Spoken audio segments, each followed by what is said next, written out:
सभी लोगों को जय मसीह की। प्रभु यीशु मसीह के नाम में एक बार फिर आप सभी का स्वागत है मेरे channel Rakshit Joseph pray for everyone में। प्रभु आज आप लोगों को बहुत आयत की आशीष दे। यीशु मसीह के द्वारा क्रूस पर से कही गई दूसरी वाणी के ऊपर हम मनन करने जा रहे हैं। प्रियो, प्रभु यीशु मसीह ने क्रूस पर से 7 वाणियों को कहा, जिसमें से हमने पहली वाणी को कुछ देर पहले सुना। अब हम फिर से दूसरी वाणी पर मनन करने जा रहे हैं। बहुत ध्यान से सुनिएगा। प्रभु यीशु मसीह ने जो उसके साथ 2 लोग क्रूस पर चढ़ाए गए थे, एक दाहिनी ओर और दूसरा बाईं ओर, उनमें से एक को कहा, आज ही तू मेरे साथ स्वर्ग लोक में होएगा। बहुत ध्यान से सुनिएगा। यीशु मसीह ने अंतिम समय में इन 7 वाणियों को कहा और इन 7 वाणियों का बहुत महत्व है। प्रियो, ये वाणी पाई जाती है लूका रचित सुसमाचार उसका 23वां अध्याय उसके 39 पद से लेकर 43 पद तक। जो कुकर्मी लटकाए गए थे, उनमें से एक ने उसकी निंदा करके कहा, क्या तू मसीह नहीं तो अपने आप को और हमें बचा। इस पर दूसरे ने उसे डांट कर कहा, क्या तू परमेश्वर से नहीं डरता? तू भी तो वही दंड पा रहा है और हम तो न्याय अनुसार दंड पा रहे हैं, क्योंकि हम अपने कामों का ठीक फल पा रहे हैं, पर इसने कोई अनुचित काम नहीं किया। तब उसने कहा, हे यीशु, जब तू अपने राज्य में आए तो मेरी सुधि लेना। उस ने उससे कहा, मैं तुझसे सच कहता हूँ, आज ही तू मेरे साथ स्वर्ग लोक में होएगा। बहुत ध्यान से मेरे प्रिय भाई बहनों सुनिएगा, बहुत ध्यान से।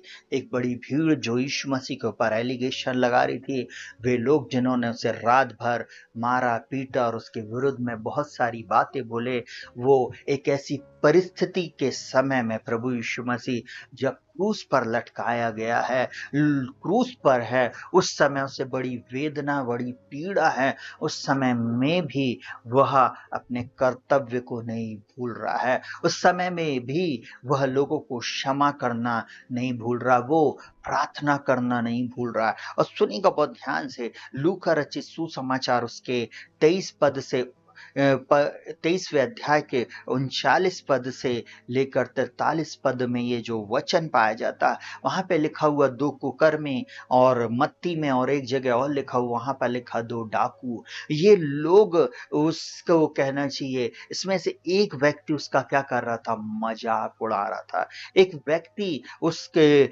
बारे में बार बार उसकी खिल्ली उड़ा रहा था, उसको बोलता, यदि तू परमेश्वर का मसीह है तो अपने आप को भी बचा और हमें भी बचा।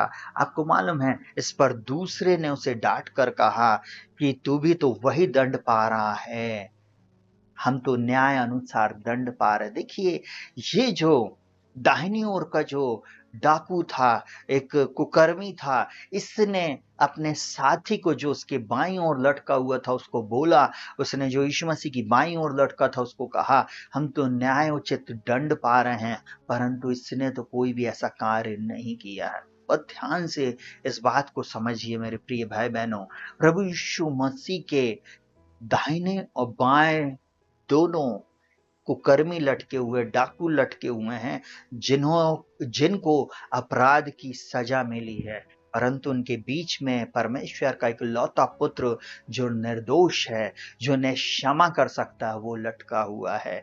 उसमें से देखिए, एक डाकू ने तुरंत अपना मन फिराया, दाहिनी ओर वाले ने अपना मन फिराया और उससे कहा, बोलता है, तब उसने कहा, हे यीशु, जब तू अपने राज में आए तो मेरी भी सुधि लेना। बहुत ध्यान से सुनिएगा। किसी के ऊपर आरोप लगाना, किसी के ऊपर प्रत्यारोप लगाना बहुत आसान बात है। यीशु मसीह के ऊपर जो बाईं ओर वाला डाकू था, उसने तुरंत उसको ठट्टों में उड़ाया, भीड़ के साथ वो भी खड़ा हो गया और यीशु मसीह के विरुद्ध में कहने लगा। एक प्रकार से मैं ऐसा कहूं, क्रूस पे लटका जरूर है, परंतु वो लैंग्वेज वही बोल रहा है जो भीड़ बोल रही है। परंतु दाहिनी ओर वाला भीड़ के साथ नहीं, परंतु उन चंद लोगों में से है जिसने अंतिम क्षण में, सुनिएगा बहुत ध्यान से, यही एक डाकू है जिसने अंतिम क्षण में अपने उद्धार को पा लिया, जिसकी आत्मिक आंखें खुल गई, जिसकी आत्मिक आंखें खुल गई और जिसने यीशु मसीह को तुरंत कहा, जब तू अपने राज्य में आए तो मेरी भी सुधि लेना। थोड़ी देर के लिए सोचिए प्रियो, क्यों वो ये कह सका?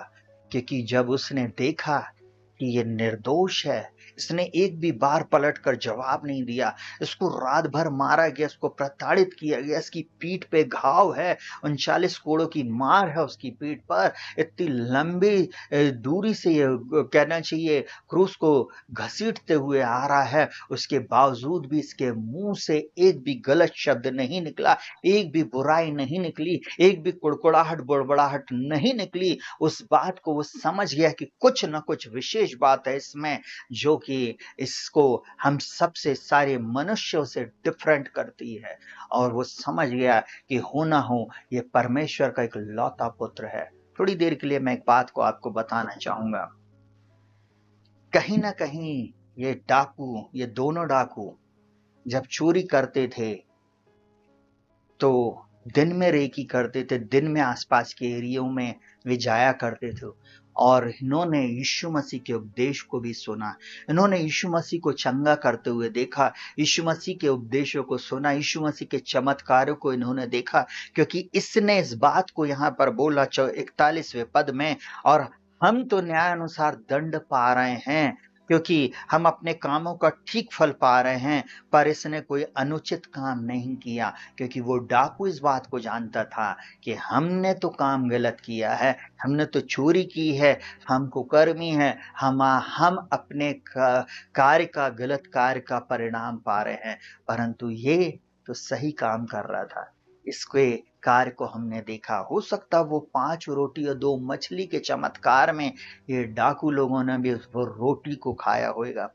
हो सकता जब वो विधवा के बच्चे को नाइन नाम नगर में जब यीशु मसीह चंगा किया, उसकी उसकी कहना चाहिए अपनी आंखों से उस विधवा के बच्चे को इन्होंने देखा होगा। याईर की बेटी को इन्होंने चंगाई पाए हुए और जीवित पाए हुए देखा होगा। उस भीड़ में जब, क्योंकि ये कुकर्मी थे, चोर थे, ये किसी भी रीति से कोई भी ऐसा अवसर भुनाना चाहते थे जिसमें इनको ज्यादा माल मिले, ज्यादा रकम मिले। आपको मालूम है उस सारी चीजों को ये देखे हुए थे, इसलिए इसने इस बात को बोला।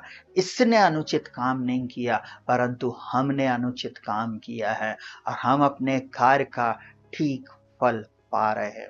प्रियो, गलातियों की पुस्तक में इस प्रकार से लिखा हुआ है, धोखा ना खाओ, परमेश्वर ठट्टों में नहीं उड़ाया जाता।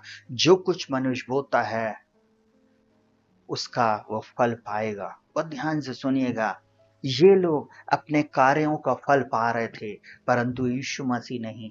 यीशु मसीह को उनके साथ क्रूस की एक दंडनीय, कहना चाहिए, मृत्यु दे दी गई। आपको मालूम है उस समय में क्रूस की भयानक मृत्यु मानी जाती थी। सबसे घोर अपराधी को क्रूस की मृत्यु दी जाती थी। सिर से लेके पैर तक जितना ब्लड होता था प्रियो, पैर से वो निकल जाता था। आप थोड़ी देर के लिए सोचिए, यीशु मसीह ने उस पीड़ा के समय में भी लोगों के विरुद्ध में कुछ नहीं किया, परंतु उसने लोगों के लिए प्रार्थना किया। और जब इस व्यक्ति ने इस बात का अंगीकार किया कि यीशु, जब तू अपने राज में आए तो मेरी भी सुधि लेना, यीशु मसीह ने तुरंत कहा, आज ही तू मेरे साथ स्वर्ग लोक में होएगा। जल्दी से सुनेगा इस व्यक्ति ने क्या किया। पहली बात, यीशु पर विश्वास किया और सच्चा मन फिराया, मतलब सच्चा पश्चाताप किया। मैं और आज आप जब इस वाणी को सुन रहे हैं, अगर आपने यीशु मसीह को अभी तक अपने जीवन में उद्धारकर्ता, मुक्तिदाता नहीं स्वीकार किया, तो आज आप इस बात को जान लें कि यीशु मसीह ही परमेश्वर का इकलौता पुत्र है। उसे जीवन देने और लेने का अधिकार है। और इस व्यक्ति ने सच्चा पश्चाताप किया, क्योंकि ये इस बात को जान चुका था कि ये परमेश्वर का एक लौता पुत्र है। इसलिए उसने उसको कहा, मैं इंग्लिश बाइबल पढ़ रहा था और वो उसमें वहां पर लिखा हुआ, उसने वहां पर प्रभु कहा, हे प्रभु। आपको मालूम है जब हम यीशु को प्रभु जानकर अंगीकार करेंगे, मन से विश्वास करेंगे, तो निश्चय हम उद्धार पाएंगे। यहाँ पर उसने सच्चा पश्चाताप किया। दूसरी बात, परमेश्वर की दृष्टि में इस डाकू ने मन फिराकर भले काम को व्यर्थ ठहरा दिया। जब आप मन फिरा लेते हैं आप भले कार्यों के द्वारा नहीं, परंतु आप परमेश्वर के पुत्र, इकलौते पुत्र पर विश्वास करने के द्वारा धर्मी ठहरते हैं। इसने भले कामों को किनारे कर दिया। बहुत सारे लोग सोचते हैं हम अपने जीवन के द्वारा भले भले काम करेंगे, हम परमेश्वर को प्रसन्न करेंगे और हम स्वर्ग के राज में प्रवेश करेंगे। ऐसा नहीं है। यूहन्ना 3:16 इस प्रकार से कहता, प्रियो, क्योंकि परमेश्वर ने जगत से ऐसा प्रेम किया कि उसने अपना एक लौता पुत्र दे दिया, ताकि जो कोई उस पर विश्वास करे वो नाश न हो, परंतु अनंत जीवन पाए। यीशु पर विश्वास करने वाले लोग नाश नहीं होंगे, परंतु अनंत जीवन के वारिस होंगे। इस अंतिम घड़ी में इसने सच्चा पश्चाताप किया और मन को फिराकर इसने दुनिया को कहना चाहिए, ये संदेश दे दिया कि आपके अच्छे काम भी व्यर्थ हैं, आपके अच्छे काम भी व्यर्थ हैं। एक व्यक्ति अंतिम समय में भी यीशु को अपने जीवन में उद्धार करता स्वीकार करेगा तो स्वर्ग का वो भागी हो जाएगा, स्वर्ग जा सकता है, क्योंकि यीशु मसीह ही मार्ग, सत्य और जीवन। यीशु मसीह स्वयं उसको क्षमा करने वाला है और इसलिए यीशु मसीह ने उसको तुरंत कहा, आज ही तो मेरे साथ स्वर्ग लोक में होएगा। तीसरी बात, उसने स्वयं निर्णय लिया, व्यक्तिगत निर्णय लिया। आज मुझको और आपको भी व्यक्तिगत निर्णय लेने की आवश्यकता है। बहुत सारे लोग प्रियो अपने जीवन में अभी तक व्यक्तिगत निर्णय नहीं लिए। लोग अधिकतर, जब मैं प्रचार करने जाता हूँ, लोगों से बातचीत करता हूँ, पादरी साहब, जब मैं पास्टर नहीं था तब भी लोग ऐसा बोलते थे, भैया अगर मेरे जीवन में प्रभु पहले ऐसा करेगा तब मैं अपना जीवन समर्पित कर दूंगा। मैं उन सब लोगों को एक बात बोलना चाहता, हाथ जोड़कर, पहले आप अपना जीवन समर्पित कर दो प्रभु के चरणों में। प्रभु आपके जीवन में बड़े बड़े चमत्कार करेगा। इस व्यक्ति ने एक व्यक्तिगत निर्णय लिया, एक निर्णय लिया और परमेश्वर ने इसके जीवन को बदल दिया। परमेश्वर के पुत्र प्रभु यीशु मसीह ने इसके जीवन में अद्भुत चमत्कार को कर दिया। सुनिएगा बहुत ध्यान से, मैं एक ही बात ऐसा बोलूं, इसका एक निर्णय और इसको स्वर्ग पहुंचा दिया। आज बहुत सारे लोग देर कर रहे हैं प्रभु को अपने जीवन में उद्धारकर्ता स्वीकारने में। बहुत सारे लोग पहले सोच रहे हैं अभी और शराब पीने, अभी और पाप में समय बिता लें और हम संसार के काम को कर लें, जब बूढ़े हो जाएंगे तब देखेंगे। नहीं प्रियो, आज ही उसके पीछे हो लेने का समय है। आप नहीं जानते कल हो ना हो, कल आप उस दिन को देख पाओ या नहीं देख पाओ। आज उसके पीछे हो लेने का दिन है, आज उद्धार का दिन है। आज यीशु मसीह क्षमा करने के लिए आपके पास आया है। ये वाणी आज आपसे बोल रही है। इस डाकू के माध्यम से मैं इस बात को बताना चाहता हूँ, इसने तुरंत निर्णय लिया, व्यक्तिगत रीति से इसने यीशु को अपने जीवन में उद्धार करता स्वीकार लिया और यीशु मसीह ने भी उसको बोला, आज तू मेरे साथ स्वर्ग लोक में होएगा। जल्दी से चौथी बात, सच्चा अंगीकार स्वयं प्रभु यीशु मसीह के सामने किया। सच्चा अंगीकार। आपको मैं एक बात बोलूं, बहुत सारे लोग कपट के साथ, छल के साथ, द्वेष के साथ, दिखावे के साथ, बहुत सारी ऐसी चीजों के साथ अंगीकार करते हैं, उनके अंगीकार अंत तक बने नहीं रहते। इसने सच्चा अंगीकार किया, स्वयं प्रभु यीशु मसीह के सामने अपने अपराध को मान लिया। उस डाकू को बोला, देख तू भी तो उसी पाप की सजा पा रहा है, हम तो सच में वो पाप किए हैं, परंतु यीशु मसीह के लिए उसने कहा इसने कोई पाप नहीं किया, ये तो निर्दोष है। आपको मालूम है, सच्चा अंगीकार उसने प्रभु यीशु के सामने किया। बोले, प्रभु मैं पापी हूं, जब तू अपने स्वर्ग लोक में आएगा ना, मेरी भी सुधि लेना। पांचवी बात, पाप की क्षमा स्वयं प्रभु यीशु से पा लिया। पांचवी बात बहुत ध्यान से सुनिएगा, उसने स्वयं यीशु मसीह के सामने अंगीकार किया और पाप की क्षमा पा लिया। आज इतना इजी तो है, इतना सरल तो है। यीशु मसीह को जानने के बाद, बाइबल पढ़ने के बाद, चर्च जाने के बाद भी हम अपने पापों की क्षमा नहीं मांग रहे। हमको मांगना, प्रभु क्षमा कीजिए, ये पाप मेरे से हुए, ये अपराध मुझसे हुए। प्रभु जी, मैं इन बातों के लिए क्षमा मांगता हूँ, अपने लहू से धो के शुद्ध, साफ और पवित्र कर दे। वो प्रभु कर देगा। प्रभु का वचन बोलता, पहला यूहन्ना उसके 1:7, 8 और 9 में बोलता, जैसा वह ज्योति में है और हम ज्योति में चलते, हम उसके साथ सहभागिता रखते हैं, और यीशु का लहू हमें सब पापों से शुद्ध करता है। यीशु मसीह का लहू मुझको और आपको सब पापों से शुद्ध करता है, साफ करता है, पवित्र करता है, नया बना देता है, स्वर्गीय स्थान में प्रवेश करने का हियाव देता है। प्रियो, इसलिए प्रभु के पास आ जाएं, भागे नहीं, परंतु प्रभु यीशु मसीह के पास आ जाएं, आप अनंत जीवन के वारिस होंगे। जल्दी से 6वीं बात, अनंत जीवन का भागी हुआ। उसका अंगीकार, उसका समर्पण, यीशु को अपना प्रभु बना लेना, अनंत जीवन का वारिस हुआ। यूहन्ना 10:10 में यीशु मसीह बोलता, मैं इसलिए आया कि तुम जीवन पाओ और बहुतायत का जीवन पाओ। यीशु मसीह आपके जीवन को नाश होने नहीं देना चाहता है, आपको जीवन देना चाहता, आपको बचा लेना चाहता, आपके जीवन में उद्धार करना चाहता, आपकी परिस्थिति को बदल देना चाहता, आपके जीवन के दुख को हर लेना चाहता। प्रियो, आप समर्पण तो करें, प्रभु आपके जीवन में अद्भुत चमत्कार को करेगा, आपको अनंत जीवन का वारिस बना लेगा।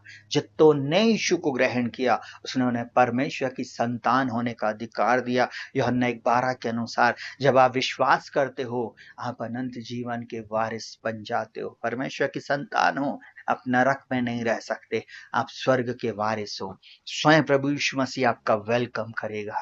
स्वयं प्रभु यीशु मसीह ने बोला, आज ही तो मेरे साथ स्वर्ग लोक में होएगा।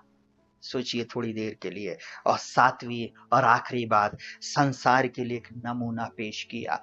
इस डाकू ने अंतिम समय में यीशु को अपने जीवन में उद्धारकर्ता स्वीकार करके एक नमूना पेश कर दिया। आज हम में से बहुत सारे लोग इतना वचन सुन रहे हैं, प्रार्थना सुन रहे हैं, चर्च जा रहे हैं, सारे क्रियाकलाप धार्मिक कर रहे हैं, फिर भी हम सही रीति से मन नहीं फिरा रहे, फिर भी हम यीशु मसीह के पीछे नहीं चल रहे। गाना तो गाते हैं, यीशु के पीछे मैं चलने लगा, हम क्रूस के पास आने के वाली बातों को करते हैं और उन गीतों को गाते हैं, परंतु हमारा मन उससे दूर है। बाइबल बोलती है, जो मुझसे हे प्रभु कहते हैं, उनमें से बहुत से लोग स्वर्ग के राज में प्रवेश नहीं करेंगे। हाँ प्रियो, हम मुंह से आदर ना करें, परंतु मन से विश्वास करें, मन से यीशु को अपने जीवन में उद्धार करता, मुक्तिदाता स्वीकार करें, वो अपने राज्य में मुझको और आपको फिर से देखेगा। हालेलुया, हम उसके राज्य में प्रवेश करेंगे। हालेलुया, जैसे यीशु मसीह ने कहा, आज ही तू मेरे साथ स्वर्ग लोक में होएगा। आज वो आपसे और मुझसे भी कह रहा है, पश्चाताप कर ले बेटे, मन फिरा ले बेटी, तू मेरे साथ स्वर्ग लोक में होगा। हालेलुया, पिता मुझको और आपको नया जीवन अपने पुत्र में दे दिया है। वो चाहता है मैं यीशु को ग्रहण कर लूं, मैं और आप यीशु को ग्रहण कर लें, हम अनंत काल की आग में ना जलें, परंतु हम स्वर्ग के वारिस हो जाएं। इस डाकू ने बोला, जब तू अपने राज में आए मेरी भी सुधि लेना। और यीशु मसीह ने एक ही बात बोला, आज ही तू मेरे साथ स्वर्ग लोक में होएगा। और सोचिए कितना बड़ा आश्वासन, कितनी बड़ी प्रतिज्ञा प्रभु यीशु मसीह ने उसको दिया। हालेलुया। प्रियो, प्रभु इस वाणी के द्वारा आपको बहुतायत की आशीष दे। आज ही मन फिराएं, कल हो ना हो, कल हो ना हो। आज ही मन फिराएं, आज इस डाकू के समान अपने जीवन को दे दें और एक छोटी सी प्रार्थना करें। आइए अपनी आंखों को बंद करेंगे और हम प्रार्थना में जाएंगे। जीवित महान सामर्थ्य पिता, प्रभु यीशु मसीह के नाम में मैं प्रार्थना करता हूँ, जैसे इस डाकू ने अपने पापों को मान लिया, मैं भी और ये प्रिय लोग जो इस प्रार्थना को सुन रहे हैं, हम भी अपने पापों को मानते हैं। अपने लहू से हमें दो के शुद्ध, साफ और पवित्र कर और हमें नया बना दे। पिता यीशु मसीह के नाम में मैं प्रार्थना करता हूँ। प्रभु जी, दया कर, अनुग्रहकारी परमेश्वर, और हमारे पाप अपराधों को क्षमा कर दे, इन प्रियों के पाप अपराधों को क्षमा कर दे, नया बना दे प्रभु जी। और प्रभु जी, अपने स्वर्ग राज में ओ प्रभु हमें जगह दे। जैसे इस डाकू को प्रभु यीशु मसीह आपने वो आश्वासन दिया कि आज ही तू मेरे साथ स्वर्ग लोक में होगा, प्रभु हम भी इस वचन को बोलते हैं प्रभु जी। आपका वचन कहता है जितनों ने उससे यीशु को ग्रहण किया उसने उन्हें परमेश्वर की संतान होने का अधिकार दिया, अर्थात जो उसके नाम पर विश्वास करते हो पिता, हम आपका धन्यवाद करते। आपके पुत्र प्रभु यीशु मसीह में हम आपकी संतान हैं। हम धन्यवाद करते, हम स्वर्ग के वारिस हो गए हैं। जिस प्रकार इस डाकू ने प्रभु जी अंतिम समय में यीशु मसीह पर विश्वास करके स्वर्ग को प्राप्त कर लिया, वैसे ही हम सब इस प्रार्थना के बाद प्रभु जी आपके राज्य के वारिस बन जाए। यही मेरी प्रार्थना है। इन सब के पापों अपराधों को, मेरे पापों अपराधों को क्षमा कर और हमें नया बना दे। प्रार्थना को प्रभु यीशु के नाम से मांगते सुनो, ग्रहण कर। आमीन आमीन। सभी को जय मसीह की। प्रभु इस वाणी के द्वारा आपको बहुत आयत की आशीष दे और आपके जीवन में, आपके परिवार में अद्भुत चमत्कारों को करे। प्रभु इस वाणी के द्वारा हमेशा आपसे बोले और बातचीत करे। प्रभु आपके जीवन में अद्भुत चमत्कार को करे। ये आज आपका दिन है। आप स्वर्ग लोक में प्रभु के साथ होंगे, हम प्रभु के साथ होंगे। ये बात प्रभु मुझसे और आपसे कह रहा है। आज ही पश्चाताप करे, सच्चा पश्चाताप परमेश्वर के साथ अनंत काल की संगति में हमें लेके जाएगा। सबको जय मसीह की।